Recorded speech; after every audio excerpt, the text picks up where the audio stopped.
Good morning, conference, Borada. Hope you're all okay. Fine Sunday morning, and I hope some of you were at the Population Matters fringe earlier. That was one way to start a Sunday, I can tell you. Anyway, I just wanted to say that, Caroline's not the only one who's been doing time recently. I myself got banged up in jail, not in this country, but, with the same principles of justice and equality at stake. And I just wanted to mention that I wasn't alone. There are other people from the Green Party with me when those black gates of the notorious Givon jail shut behind us and we didn't know when we were ever going to get out. And we were in that country that is not taking any refugees from Syria. We were in that country which is not giving any aid. So I'd just like to say the conference does not forget the Palestinians and the people of Gaza who daily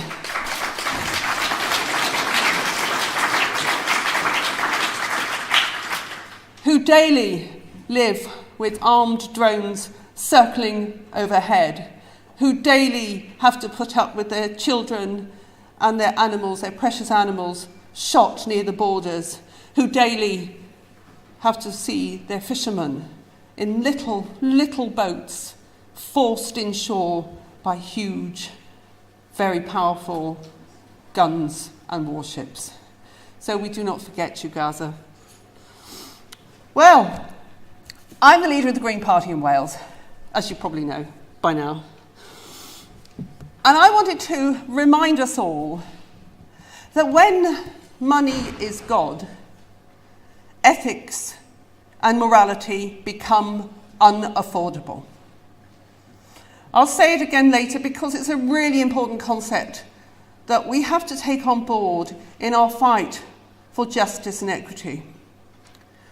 Corporate interests have systematically exploited and even created crises such as war, such as economic shocks and climate change.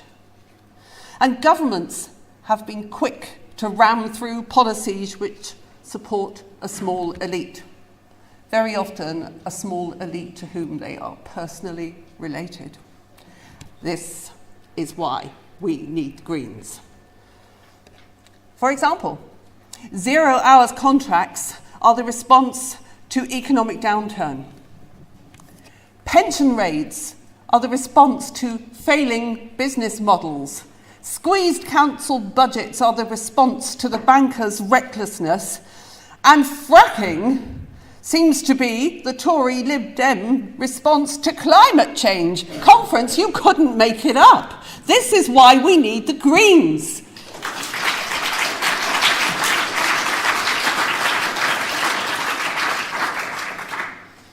At the last conference, I said that what we're doing is not enough. And in many ways that's true. It's not that what we're doing is not enough, it's sometimes how we're doing it. Now, I wasn't popular then, and I stand by it. And I'm not here to be popular. I'm here, like you, to stop rampant can't even say it this morning, rampant capitalism destroying what's left of this planet.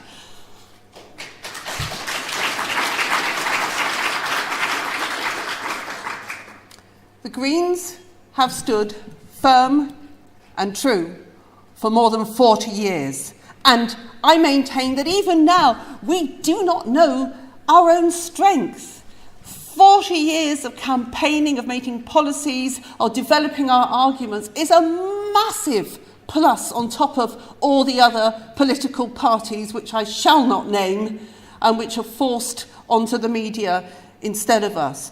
This is our strength, and we must understand this is our strength, our solidity, our radical history, our consistent ability to put principle before power, and our steadfast capacity as a strong political anchor for those who see that worshipping the deity of money makes morality and virtue unaffordable.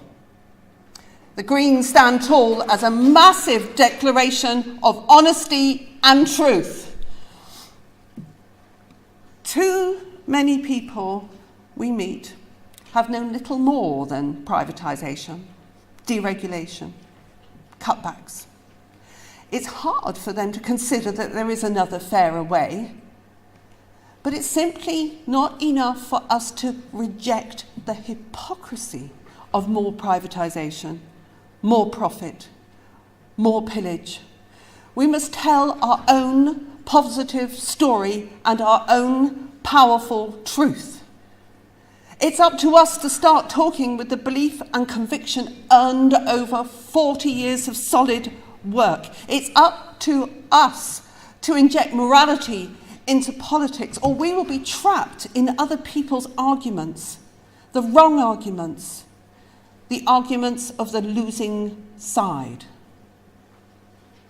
The current economic argument is waging war on workers, communities, public services, social safety nets, and the ecosystems which support us. It's wrong to wreck the climate, and it's wrong to profit from that wreckage.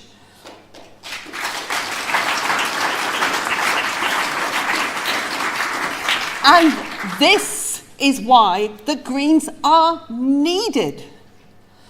Emissions are going the wrong way and time is getting short.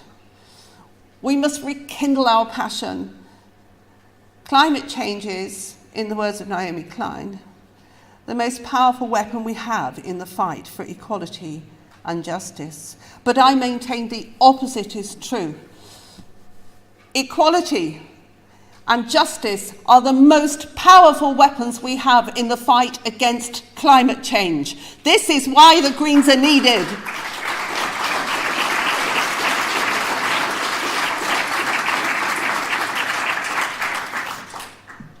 This government is consciously avoiding the hard work of reducing emissions. Consciously avoiding it. They know the score. They are avoiding this work on purpose, in the full, glaring knowledge that they are allowing species and cultures to die. And this is why we need the Greens.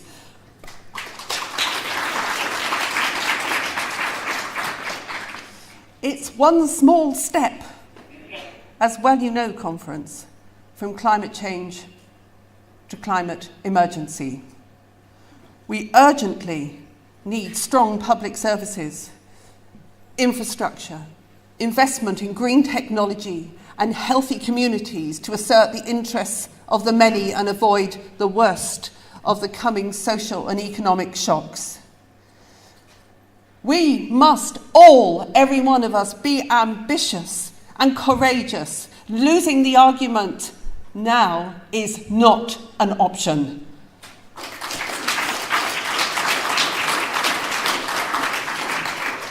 We simply must reframe the issues and force the yeses. Yes to energy democracy instead of energy poverty. Yes to financing green infrastructure instead of nuclear and fracking. And yes to voting green.